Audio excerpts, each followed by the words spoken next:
Namaste and welcome, beloved mighty companions.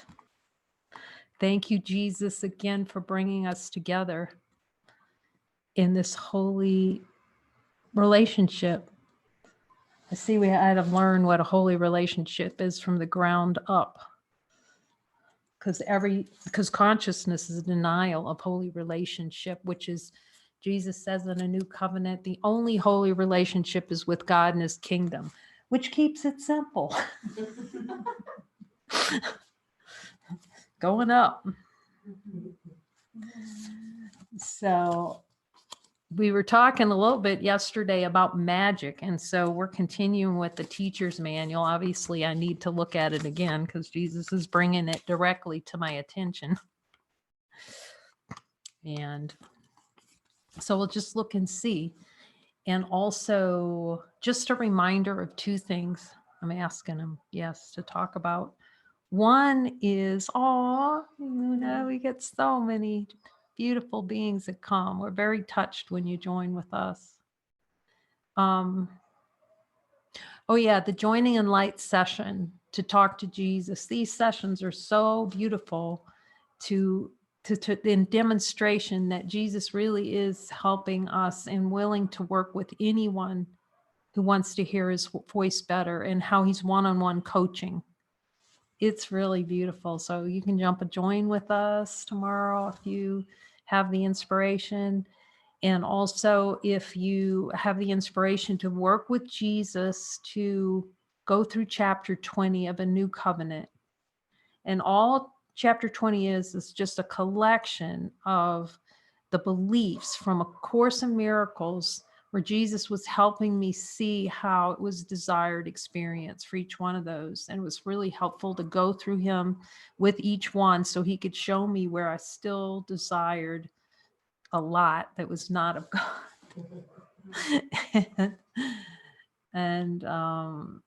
Really helpful. And a lot of beings that are going through that chapter with a partner are finding it very helpful for honing in and having Jesus coach where those denials are in the catacombs down there, the denials of love. So we're really grateful to have you, and we will partner you up with someone if you feel the call to your heart. So tonight is how to teacher's guide. Good thing we're beyond words, because that wasn't smooth. How's the translation of that going, Dyra? Dyra's there translating it into Spanish. So if you are interested in you jumping on and you prefer to hear it in Spanish, you can just let us know and we'll get you connected with Dyra, or with how to hook up to hear it all in Spanish. So how do God's teachers deal with magic thoughts? Magic, the whole world's a magic thought. You can ask them, because we can all hear them. Jesus, is the whole world a magic thought? It's that little lust to play the magic game, We wanted to play Tinkerbell, and then so there's a world. So we could pretend that there were a lot of different individuals rather than one whole infinite. This is a crucial question for both teacher and pupil. If this issue is mishandled, the teacher of God has hurt himself and has also attacked his pupil. All right, Jesus, well, give it to me straight. Okay, so I'm going with 0.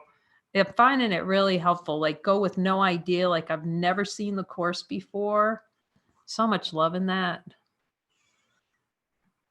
It's sort of good training for not having an idea about anything. Okay.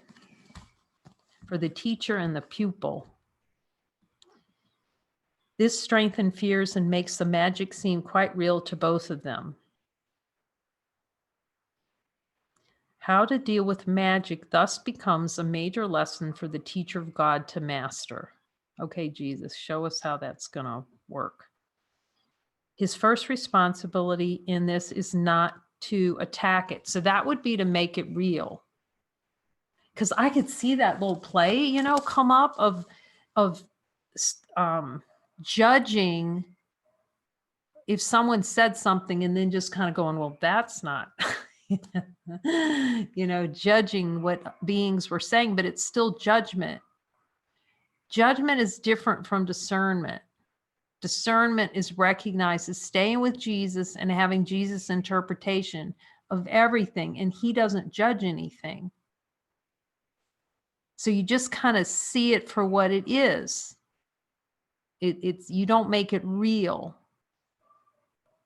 It's not our function to make delusion real. It's our function just to see, to choose for God,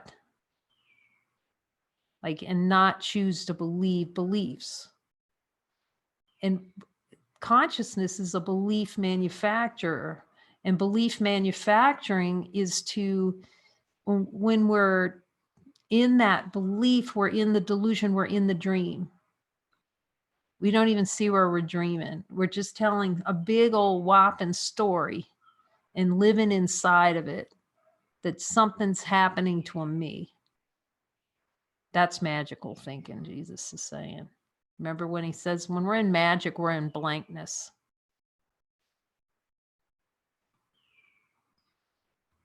So it's no longer judging, it's just divine expression. It's not seeing an error. It's just discerning where the ego's in play. It's not judging it because it's not real. It's just seeing where the dream is kind of is active. When are we indulging in the no to God? The no to God is magical thinking, the magic. So let's see what he says about that. That's what we're doing too. I could see that. That was such a strong play. Geez, if any more of that's around, I want to show it to me. Where we have the magical thinking, and then I would judge it. I would judge that I was thinking whatever it was. I think that so-and-so is an asshole, and then you just judge it. So it adds this extra layer on. It's a magical thought. You can ask Jesus, if I think somebody's an asshole, is that a magic? It's not to ignore it. It's really just to see the unreality of it. That's our only function, is to see the unreality of the ego thought system. Otherwise, we're spending too much time trying to figure it out and save ourselves, which is really denying we're already saved. So the faster we can go to Jesus and say, okay, give me your interpretation. I'm saying somebody's an asshole here, or whatever the projection is upon a brother, because whatever seems to go out that way, like he, she, it, they's, is always a judgment of myself. Like, we have to admit that we're judging ourselves. There's no one to judge.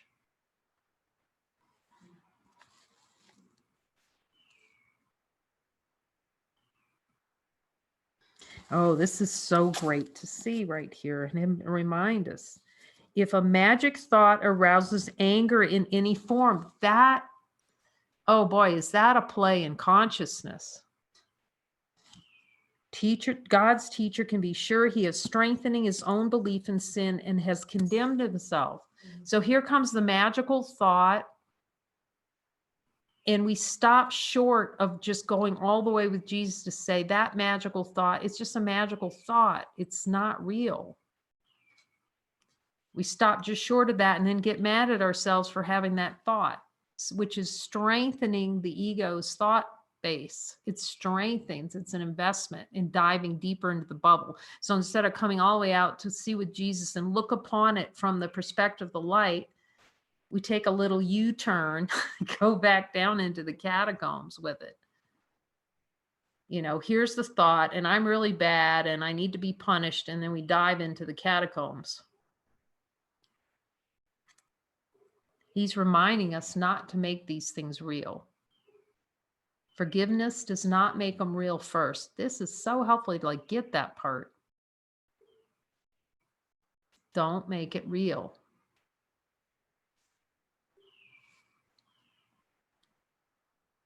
He can be sure as well that he has asked for depression, pain, fear, and disaster to come to him.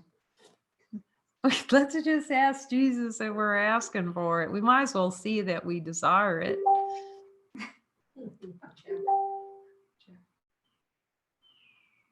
Okay, give it to me straight, Jesus. So we even have to suspend the judgment of the judgment. Like, that's why he says just drop all of it and just go with the release of the desire to keep it. Just go with desire. I desire an experience. Go, do not pass go. I'm asking them directly to desire. I desire an experience of feeling that it's possible that someone's an asshole or whatever it is. But we, the ego's plan is to examine our belly button. It's going to look at all the things. Sometimes it's helpful to look at your childhood, but it can spend way too much time in that story of the childhood. And this was really bad. And then I was whipped, or, whatever the storyline that arises. Just ask Jesus, I am upset. I'm not upset for the reason I think, and show me the desire. Show me how I really want this. That I want to buy the ticket to this train and jump the train of suffering. I want to get on it. It gets so direct then and so fast. He's asked for depression, pain, fear, and disaster to come to him. Let him remember then, it is not this that he would teach, because it is not this that he would learn.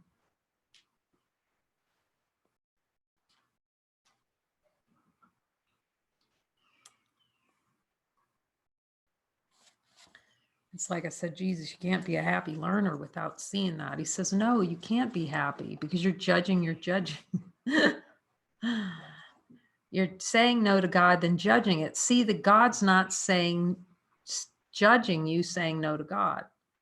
Again, that's why just releasing at the level of desire, it's before all the pain, guilt, and suffering. It's all underneath that. Then you just look at it, release it simply with Jesus. There are no stories, no machinations, no dancing with the devil, no ego extras. Just Jesus, what do I need to see?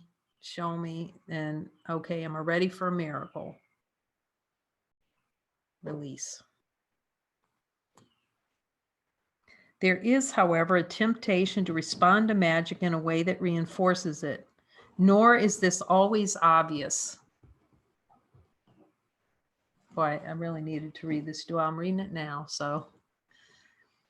Because this is so powerful, what he's talking about. The reinforcement of magic. I'm really a bad person, and I guess I, won't forgive. That's judging the not forgiving.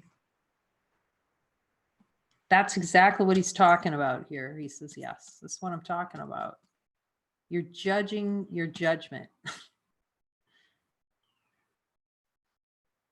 We get to have a desired experience of really feeling bad about ourselves for what we're doing. No, just seeing that it's unreal. And then we have an excuse to hang on to it. It can, in fact, be easily concealed beneath a wish to help.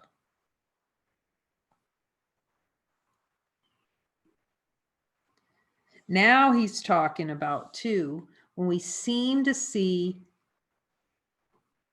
magic in a brother. Brother's talking about magic. Man, seeing if Jesus will give me an example.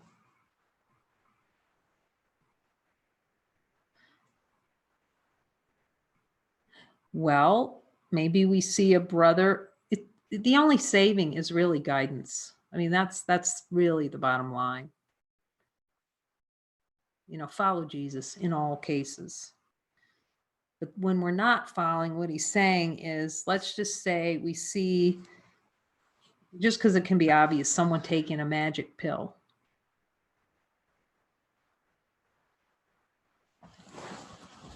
Then we want to help. See, we want to help that other person not invest in magic. It can be a pill, but it could be any kind of delusion, seemingly, that they're investing in.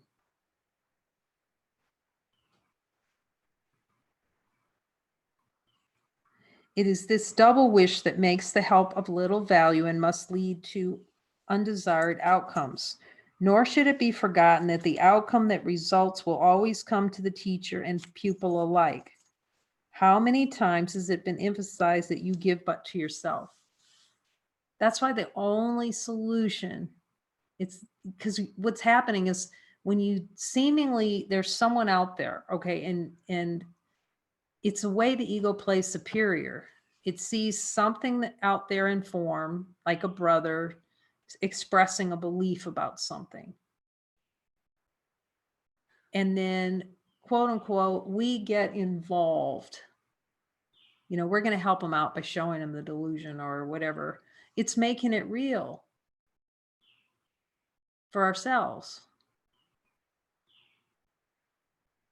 That's why following guidance, I'm asking, is really the only way. Jesus, what do I need to see here? It's always taking it back to what do I need to see to heal the mind? And where could this be better shown than in the kinds of help the teacher of God gives to those who need his aid? Giving help is speaking the voice for God only. I'm asking, that's it. Because it's for ourselves. See, we accept, it's giving and receiving as one, speaking the voice for God. It's a celebration of the one.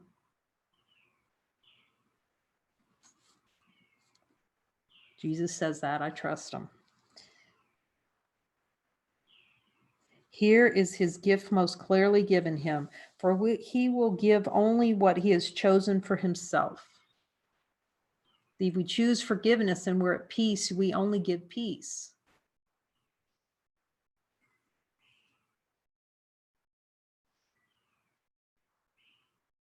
And in this gift is his judgment upon the Holy Son of God. So we give peace to receive peace. We give love to receive love, but it's not the kind of love an ego has. It just is. It's what we are in totality.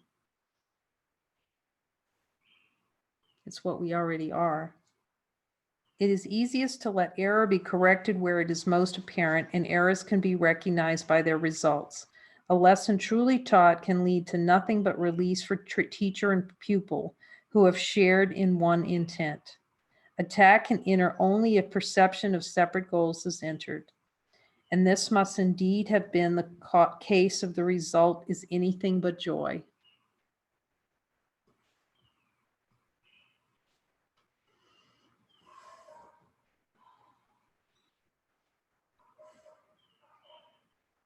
See, our only function is to be complete, to see that we already are complete. Be only that. And see what's true.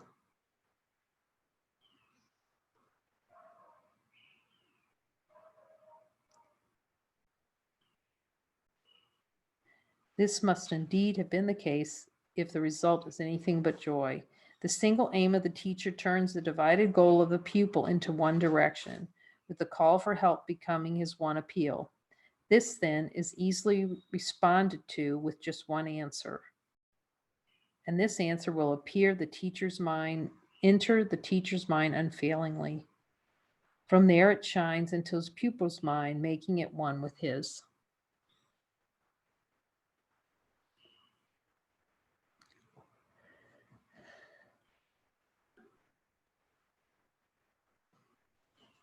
Perhaps it will be helpful to remember that no one can be angry at a fact. It is always an interpretation that gives rise to negative emotions, regardless of their seeming justification by what appears as facts. Regardless, too, of the intensity of the anger that is aroused, it may be merely slight irritation, perhaps too mild to be even clearly recognized. Or it may also take the form of intense rage accompanied by thoughts of violence, fantasized or apparently acted out. It does not matter. All of these reactions are the same.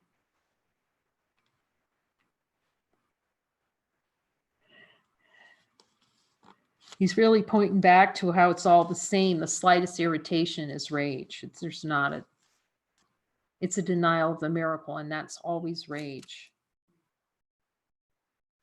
Or it may take the form of intense rage accompanied by thoughts of violence, fantasized or apparently acted out. It does not matter. All of these reactions are the same. They obscure the truth and thus can never be a matter of degree. Either truth is apparent or it is not. It cannot be partially recognized. Who is unaware of truth must look upon illusions.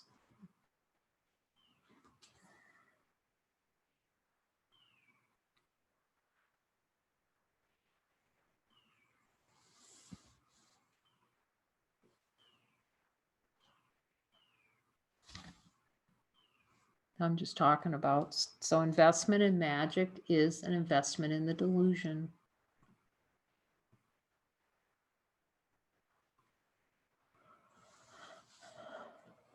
Any kind of magical thinking. Anger in response to perceived magic thoughts is a basic cause of fear.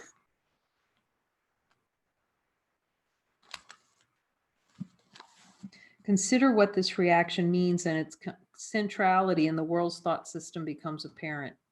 A magic thought, by its mere presence, acknowledges a separation from God. It states in the clearest form possible that the wind, which believes it has separate will, that can oppose the will of God, also believes it can succeed.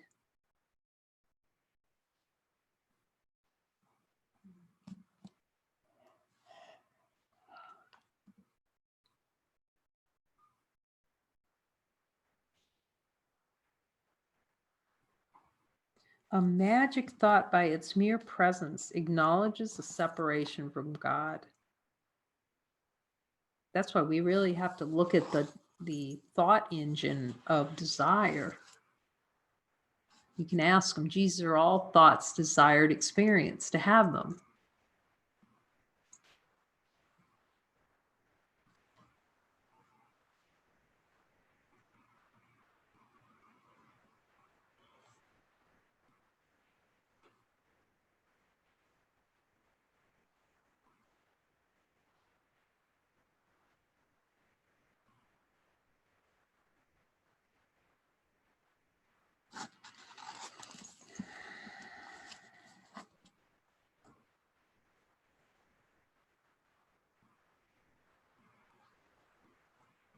There's so much love behind this, really seeing how much we just relish those magic thoughts.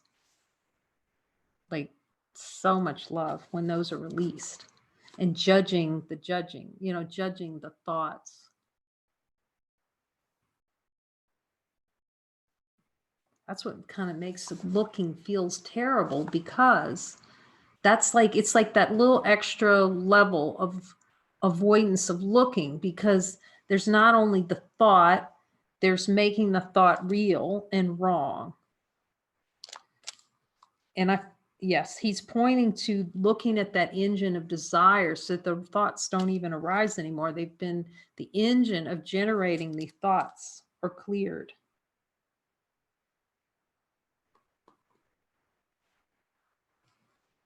I want to really get this. Let's see. Anger in response to perceived magic thoughts is a basic cause of fear. Consider what this reaction means, and its centrality in the world's thought system becomes apparent. A magic thoughts, by its mere presence, acknowledges separation from God. It states in the clearest form possible that the mind which believes it has a separate will that can oppose the will of God also believes it can succeed.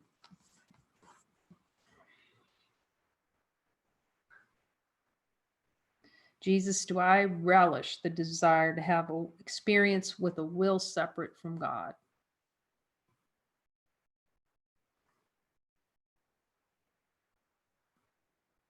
Where I oppose the will of God, and do I relish it?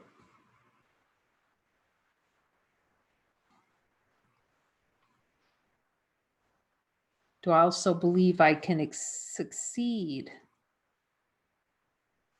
in having a separate will? Do I believe I can succeed at having a separate will? There's so much love in just looking at this.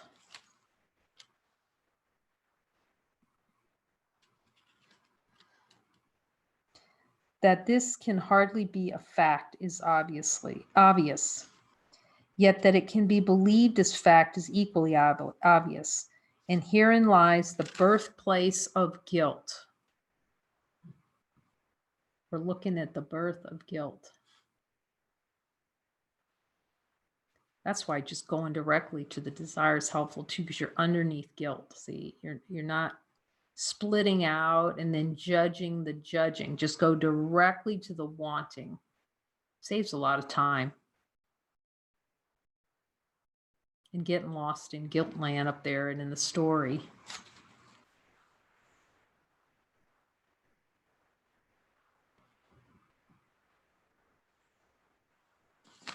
Who usurps the place of God and takes it for himself now has a deadly enemy, and he must stand alone in his protection and make himself a shield to keep him safe from fury that can never be abated. Fury that can never be abated. How about that one? And make himself a shield to keep him safe from fury. So let's just look at fury. Why not? We're powerful, infinite beings in the light of divine being Jesus. Can we just look at fury? It says the only way to get past theory, not get past it, is to see through it. You're not trying to bypass anything. We're just turning directly into the belief to say, is this true? That's all forgiveness is. It questions what seems to be a stronghold that all the thoughts and feelings and emotions and desires we have, we believe they're true.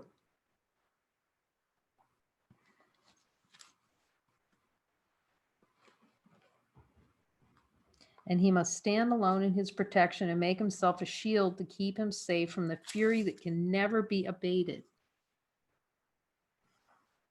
and vengeance that can never be satisfied. That's what we need to see, that it's insatiable.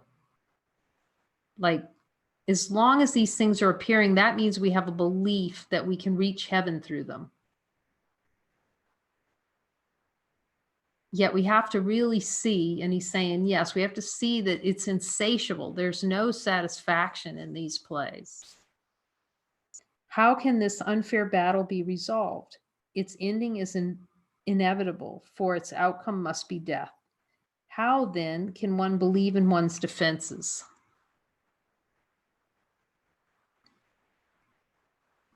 Magic again must help. Forget the battle. Accept it as a fact and then forget it. Do not remember the impossible odds against you. Do not remember the immensity of the enemy, and do not think about your frailty in comparison. Accept your separation, but do not remember how it came about. Believe that you have won it, and do not retain the slightest memory of who your great opponent really is, projecting your forgetting onto him. It seems to you he has forgotten too. But what will now be your reaction to all magic thoughts? They can reawaken sleeping guilt, which you have hidden but have not let go. Each one says clearly to your frightened mind, you have usurped the place of God. Think not he has forgotten. Here we have a fear of God most starkly represented. For in that thought has guilt already raised madness to the throne of God. Jesus has a way with words. Raising madness to the throne of God.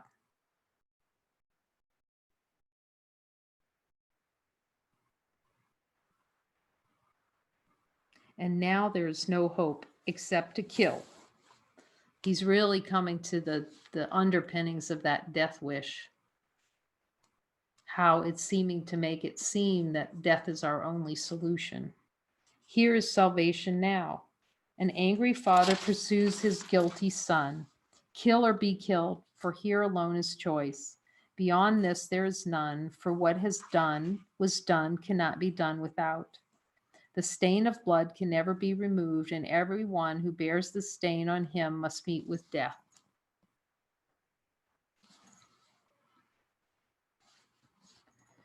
Into this hopeless situation, God sends his teachers. They are bringing the light of hope from God himself. There is a way in which escape is possible. It can be learned and taught, but it requires patient and abundant willingness. You really see that, like the deeper we go, it's like, boy, we got to really be willing to go down in those catacombs, but it's well worth it. Because you start to see that all these desires run ramshod every filtered experience. We don't even see, like, every time a brother comes and sits down next to us, we're twitching with judgment. And then judgment of the judgment, and that's guilt.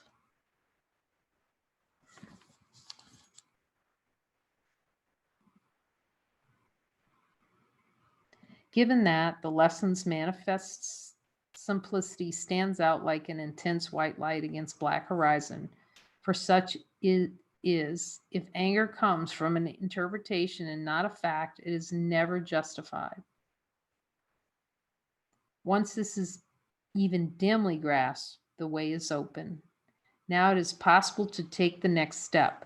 The interpretation can be changed at last. That's why we have to be with him for his interpretation of everything.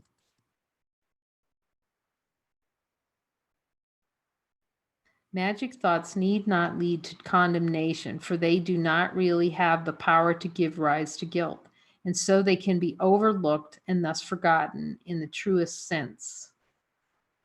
Okay, I'm willing to take that on.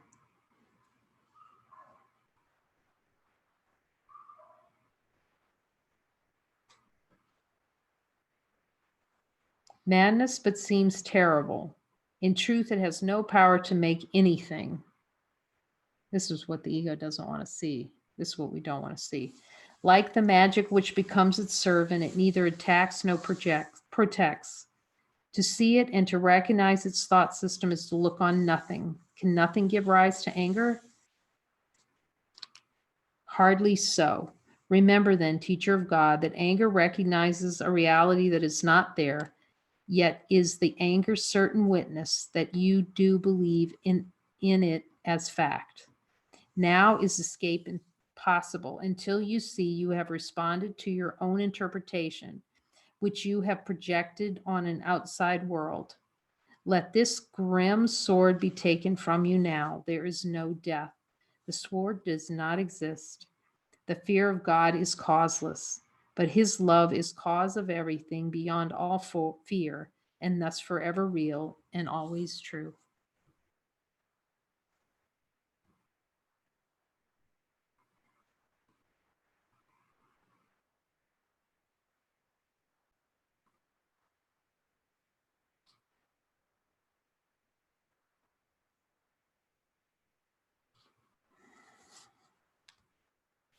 This sword does not exist.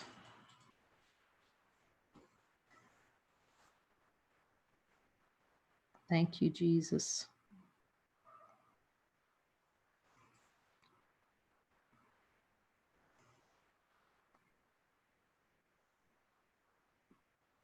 He says, just lay the swords down and come to me. They're a heavy burden. You start to see that. We need to see how heavy that is. He says, yes. Otherwise, there'll be a little pocket hidden down there where we think the hell is valuable.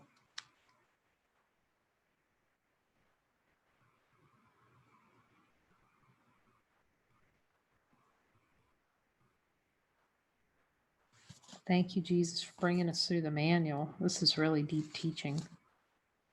Thank you for joining us. I'm going to send you love. Here's the crew sending you love from San Juan. We thank you for joining. And again, look forward to seeing you tomorrow for that 2 p.m. session. It's 2 p.m. Mountain. In Mexico, we don't change over at the same time of the U.S., but by April 12th, we'll be back on Central Standard Time for the U.S. So until then, adios. Go with God.